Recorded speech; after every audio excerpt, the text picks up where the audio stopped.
वक्त की बड़ी खबर आपको बता दें कि ममता बनर्जी की बंगाल में करारी हार, तमिलनाडु में डीएमके को जनता ने नकार दिया है। टीवीके को वहां पर सिर माथे पर बिठाया है। राहुल गांधी ने ममता बनर्जी से फोन पर बात की है, इसके अलावा एमके स्टालिन से भी बात की है और साथ ही उन्होंने टीवीके के विजय थलापति को बधाई दी है। तमिलनाडु में डीएमके की करारी हार के बाद राहुल गांधी ने एमके स्टालिन से बात की और ममता बनर्जी से बात की है। इस वक्त की बड़ी खबर, राहुल ने विजय थलापति को जीत की बधाई दी है।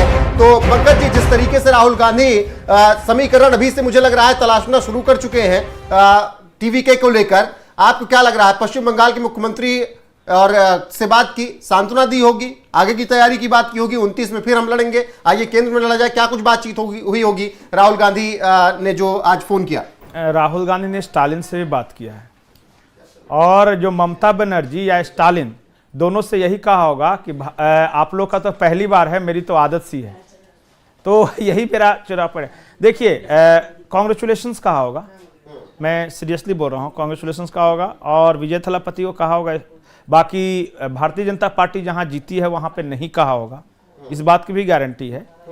तो खैर, राहुल देख रहे हैं कि शायद विजय थलापति के रूप में एक उनको नया पार्टनर मिल जाए, लेकिन स्टालिन इससे शायद नाराज हो जाएंगे और तात्कालिक चुनाव परिणाम देख के, एक चुनाव को देखकर दोस्त या दुश्मन नहीं बदले जाते। मैं इतना कहूंगा कि ठीक है, आज जीते हैं विजय जोसेफ, बहुत बहुत मुबारक हो उनको, कॉन्ग्रेचुलेशंस। लेकिन अगर राहुल गांधी इस तरह की राजनीति करेंगे कि एक चुनाव परिणाम फेवर में नहीं आया तो अपने पार्टनर को छोड़ने लगेंगे, तो इस लिहाज से उन्हें आरजेडी को भी छोड़ना पड़ेगा, वो भी हार गए हैं, और स्टालिन को भी छोड़ना पड़ेगा और बहुत सारे। आखिर ये इंडिया गठबंधन का पार्टनर जीता कितना है? मुझे लगता है कि हेमंत सोरेन के अलावा तो कहीं नहीं दिख रहा है। तो वैसे जीत हार से पार्टनर नहीं बदले जाते। राहुल गांधी ठीक है, कांग्रेचुलेशंस का होगा, इससे ज्यादा नहीं कहा होगा। हिमंत विश्वा शर्मा, क्या कहते हैं, हेमंत सोरेन ही है, उनसे भी तो कुछ बहुत अच्छी नहीं बन रही हो। बंगाल में अलग चल रहे हैं, असम में अलग चल रहे हैं, परेशान है। हेमंत सोरेन परेशान है कांग्रेस से, कांग्रेस के मंत्रियों से, और एक मंत्री है इरफान अंसारी, बार बार वो सरकार के लिए मुश्किलें खड़ी करते हैं। और इस वक्त की बड़ी खबर आपको बता दें कि बीजेपी मुख्यालय पहुंचे हैं प्रधानमंत्री नरेंद्र मोदी।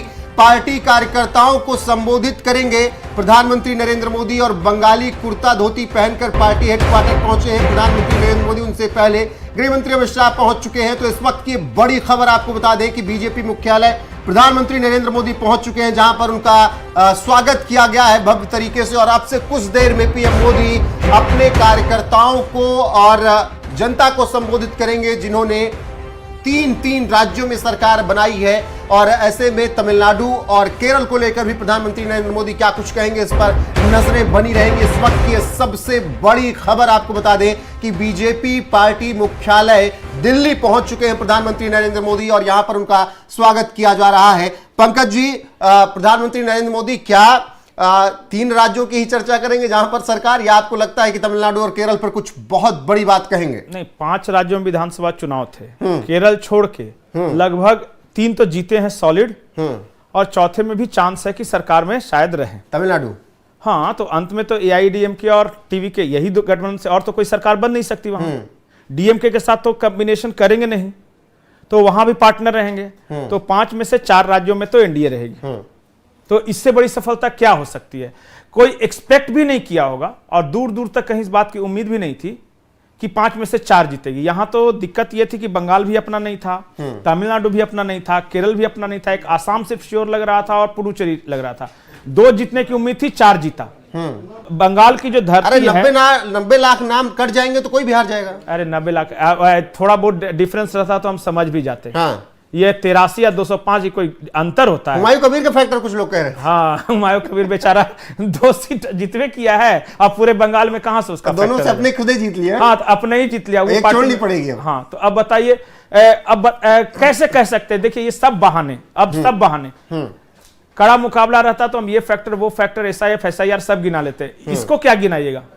ये जब 83 या 204 है तो ये इतना बड़ा अंतर है कि इसका कोई बहाना हो ही नहीं सकता। और ममता बनर्जी खुद अपनी सीट, वहां कौन सा हुमायूं कबीर फैक्टर आ गया भाई? जब अभी शुरू हुई है 15वें राउंड की गिनती हुई, मात्र 3000 वोट से आगे है। अभी 5 राउंड की गिनती और बाकी है। 5 राउंड में 3000 पंकज जी, हो गई। क्या अगर ऐसा होता है भवानीपुर में, अगर ऐसा होता है कि ममता बनर्जी हारती हैं, तो क्या कुछ ज्यादा बखेड़ा खड़ा करेगी टीएमसी? ना, फिर तो बेचारी रिपोलिंग की मांग करेगी? अरे टीएमसी के लोग थोड़ा बहुत इधर उधर करेंगे, हतोत्साहित है। मतलब कि देखिए, थोड़ा सा भी अगर टक्कर देते तब तो उम्मीद था। इतनी बुरी तरह पराजय हुई है, इतनी बुरी तरह पराजय हुई है कि क्या बेचारा हिंसा करे। आधा तो सोच रहा होगा कि अब क्या करना है आगे, ये सोचे कि आज तक तो धंधा पानी चल रहा था, उसमें से कुछ बहुत सारे तो पलट के इधर आ जाएंगे। कार्यकर्ता जरूर, नेताओं को मुझे लगता है, व्यक्तिगत मेरा विचार है ये, कि बीजेपी को बड़ा फूंक फूंक कर कदम उठाना चाहिए। बहुत सारे टीएमसी के लोग शामिल होने की कोशिश करेंगे, लेकिन इस बार वो गलती नहीं दोहरानी है जो पिछली बार दोहराया था। मुकुल राय और वो बाबुल सुप्रियो, वो सब नहीं। शत्रुघ्न सिन्हा, कीर्ति आजाद, ये सब बहुत सारे लोग हैं, इनमें से इनको नहीं लेना चाहिए, इन सब लोगों को नहीं लेना चाहिए। बाकी अपना तो भाई पार्टी का डिसीजन है, वो क्या करेगी वो पार्टी समझती है, पार्टी चलाने वाले जानते हैं। बिल्कुल पंकज जी, और अगर प्रधानमंत्री तो बोलेंगे, अभी कुछ देर में पूरा देश सुनेगा, बंगाल सुनेगा, तमिलनाडु सुनेगा, सब पश्चिम बंगाल से लेकर पुडुचेरी तक सब सुनेंगे। लेकिन एक खबर कांग्रेस के लिए भी है, और खबर ये है कि अधीर रंजन चौधरी हार गए।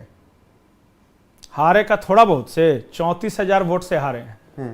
नहीं, 17,000 वोट से। और ले ले राहुल गांधी से पंगा। राहुल गांधी बेचारा अपना वोट है, जहां जहां राहुल गांधी प्रचार किए सब जगह हार गई। इतना ज्यादा फैक्टर थे राहुल गांधी। राहुल गांधी जिस सीट से प्रचार के लिए गए थे वहां हार गई। नहीं, वो मुसलमान कहाँ गए जो अधीर रंजन चौधरी को सिर माथे पर बिठाते थे? देखिए, बात हिंदू मुसलमान की नहीं है। अरे वो उसे जीतते थे जब तक यूसुफ पठान नहीं आए थे। कंचन वहां जीते हैं, पिछली बार भी जीते थे बरहमपुर में। पिछली बार टीएमसी दूसरे नंबर पे थी, इस बार टीएमसी तीसरे नंबर पे चली गई। अधीर रंजन चौधरी, देखिए अधीर बाबू आदमी अच्छे हैं, गलत पार्टी में है। यही बोलूंगा। तो आप कह रहे हैं बदल ले। अब ये मैं कैसे बोल दूं, ये तो उनका फैसला होगा, लेकिन उनको लग रहा है फिर कि बदल लेंगे तो गद्दार कहलाएंगे। गद्दार आधा कांग्रेस आ गया भाजपा में, पता चला कि गद्दार कौन ज्यादा गद्दार है कि ज्यादा वफादार है, गिनती करवा लीजिए। अच्छा बताइए, कांग्रेस का कोई भी एक ऐसा नेता बताइए जो कि बहुत प्रतिभाशाली था और भाजपा में नहीं आया, जिसके बारे में चर्चा होती थी वो भाजपा में नहीं आया। लेकिन जिसको कांग्रेस ने सब कुछ दिया, वो लोग बीजेपी को जा के मजबूत कर रहे हैं। यहाँ भाई साहब ज्योतिरादित्य सिंधिया से लेके सारे लोग आ गए हैं।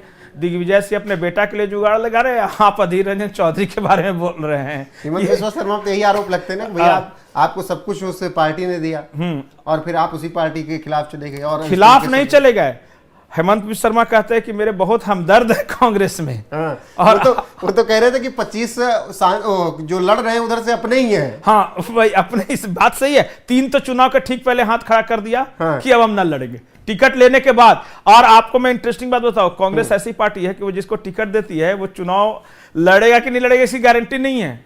बाद में पता चला निर्विरोध भी जीतता है। गुजरात में बीजेपी एक बार कर चुकी है, कांग्रेस ने एक आदमी को टिकट दिया और टिकट उकट लेने के बाद ढोल ताशा बजाया, भाजपा में शामिल हो गया। तो ये जो राहुल गांधी कहते हैं ना कि बारात के घोड़े वाले हैं सब, ये सब तो आधे कांग्रेस बारात के घोड़े, आधे कांग्रेस पता नहीं कौन सा रेस का घोड़ा बोलते हैं। ये वाला हो गया, हम अंग्रेजों के जमाने के, आधे इधर जाओ आधे उधर जाओ, बाकी मेरे पीछे, बाकी ओमान आओ, तो कोई है ही नहीं। बाकी ओमान आओ, मस्कट आओ, मस्कट आओ। और हिमंता की जब बात हो रही है तो 89,434 वोट की जीत है उनकी। ये विधानसभा चुनाव में, विधानसभा चुनाव में 89,000। दूसरा मैं तो ये सोच रहा हूँ कि लड़ा कौन था। लड़ी थी विदिशा नियोग इंडियन नेशनल कांग्रेस से 37,717 वोट। इंडिपेंडेंट दीपिका दास लड़ी थी 2546 और नोटा पड़े हैं 3440। 87,000 वोट में कोई विधानसभा चुनाव जीतता है तो ये तो कोई मुकाबला ही नहीं हुआ। इतना तो वोट पड़ता है, इतना पड़ता है, उतना से तो ये जीतते हैं। खैर बढ़िया है। वहां देखिए हर सीट पे लड़ना भी चाहिए, ऐसा नहीं किसी को भी एकदम वॉक ओवर नहीं देना चाहिए। देखिए आज भवानीपुर में शुभेंदु अधिकारी क्या गजब ढा रहे हैं।